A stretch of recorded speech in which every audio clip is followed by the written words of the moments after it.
Sa ating mundo, meron palang bansang malapit sa buwan? Anong bansa ito?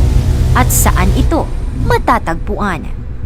Tuwing sasapit ang gabi, makikita ang maliwanag na buwan kasama ang mga bituin. Nagbabago-bago ng hugis, minsan kalahati lang ang maliwanag. Minsan naman buong-buo itong tumitingkad na parang isang diamanteng puno ng hiwaga. Noon, imposible na ito ay makita sa malapitan. Pero nagbago na ang lahat simula nang maimbento ang teleskopyo at mga kamera. At tila suntok sa buwan din noon ang makapunta sa buwan. Pero noong 1969, si Neil Armstrong at Buzz Aldrin ay narating at nakalakad mismo sa buwan sa Apollo 11 mission. At mula sa ating mundo, alam niyo ba kung anong bansa ang pinakamalapit sa buwan? Saan nga ba ito matatagpuan? At paano sila naging pinakamalapit sa buwan samantalang nasa iisang mundo lamang tayo? Yan ang ating aalamin.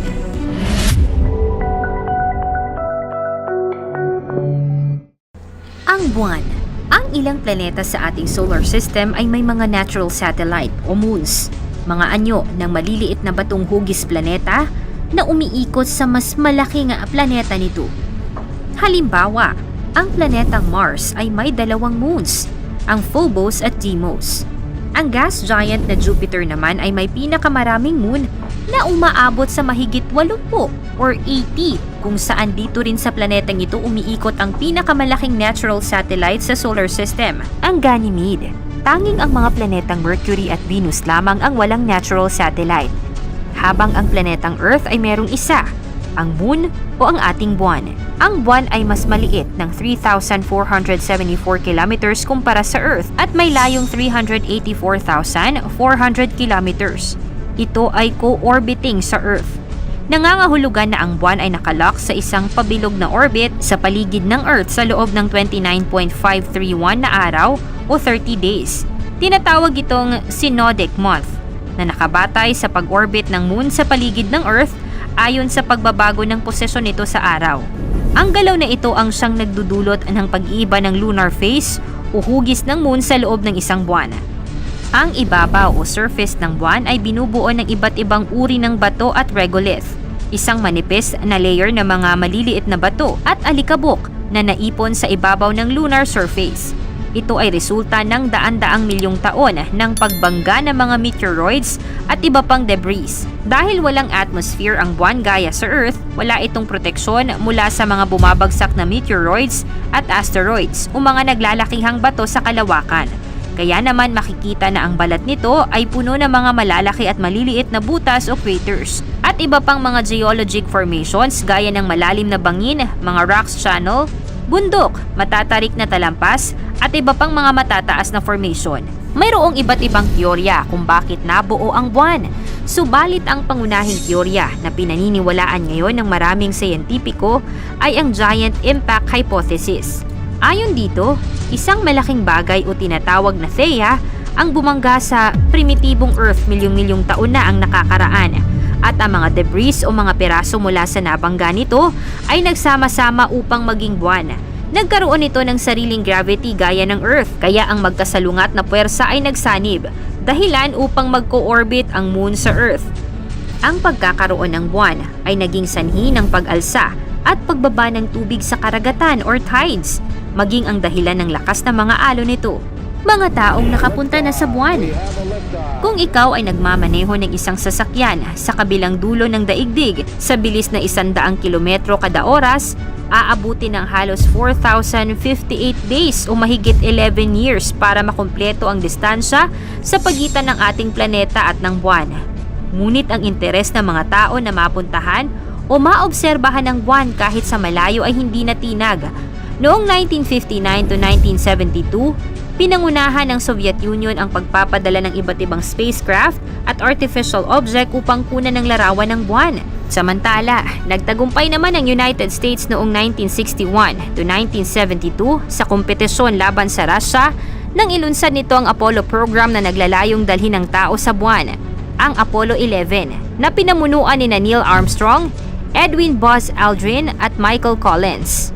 At nagtagumpay sa misyon nito kung saan si Armstrong ang unang taong nakatapak sa ibabaw ng buwan Noong 1972, ang Apollo 17 ang huling misyon ng Apollo program at naging simula ng marami pang ibang space exploration ng ibang bansa gaya ng China, Germany, India at iba pa. Sa kasalukuyan, maraming bansa at organisasyon ang nagpaplano ng iba pang lunar mission.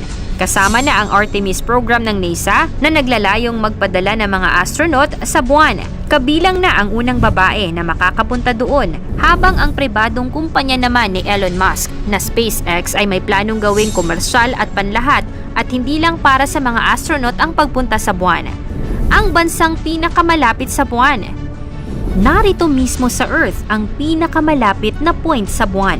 Hindi ito ang Mount Everest.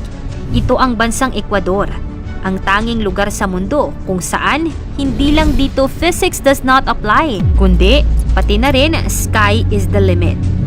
Ang Ecuador ay isang bansa sa Timog Amerika na nasa kanluran ng hilagang equator at may dalawang mainit na bahagi, ang rehiyon ng Amazon sa silangan at ang malalaking bundok ng Andes sa kanluran. Tinawag na Ecuador ang bansang ito dahil ang Ecuador o ang imaginary line na may 0-degree latitude na humahati sa gitna ng Earth ay dumadaan sa hilagang silangang bahagi nito. Mas malawak na areang nahati ng equator kumpara sa Colombia, Brazil, Congo, Kenya, Somalia at Uganda. Dahil malapit ang bansa sa equator, nakakaranas sila ng klimang tropikal at iba pang kakaibang phenomenon. Ang tubig, kapag binubuho sa lababo o inidoro, ay umiikot ng counterclockwise sa tanghali. Kapag nasa ibabaw mismo ng ulo mo ang tuktok ng araw, mawawala ang iyong anino. Mahina ng bahagya ang gravity dito sa Ecuador, kaya naman maaari kang magpatayo ng ilog sa ibabaw ng ulo ng pako. Simbagal ng pagong ang pag-akyat ng mga sasakyan sa matataas na lugar, kaya mabilis na maubos ang baterya ng sasakyan. Mabilis ka namang mawawala ng hininga kapag sinubukan mong umakyat. Ngunit paano naging malapit sa buwan ng Ecuador?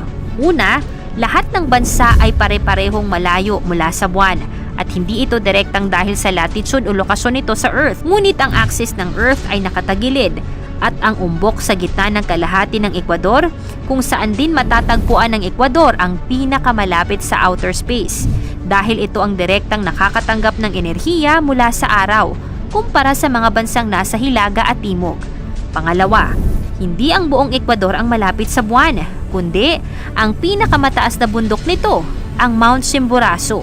Ang bundok na ito ay bahagi ng Andes Mountains sa hilagang bahagi ng Ecuador na dinadaanan ng mismong equator. Kaya ang topografiya dito ay apektado ng paumbok na hugis ng mundo. Kaya naman itinuturing ang Mount Chimborazo na closest point ng Earth sa outer space, kung saan naroon ang buwan.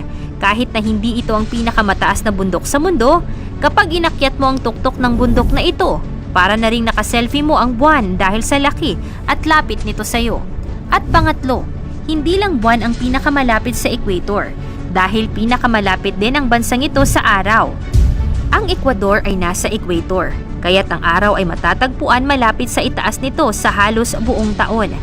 Palagi itong makikita na halos nasa gitna ng kalangitan, dahilan upang hindi gaanong nagbabago ang haba ng araw at gabi sa buong taon sa bansang ito.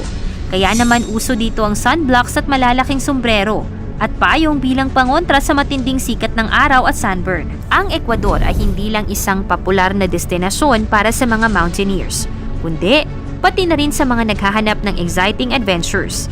Espesyal man dahil sa kakaibang lokasyon nito sa mundo, hindi maikakaila na hindi lamang dito sa Ecuador mararanasan ang paglakad ng patagilid na parang mga lasing na turista, kundi pati na rin ang literal na makapigil hiningang view sa gabi kapag kaharap na ang mahiwagang diamante ng langit, ang buwan.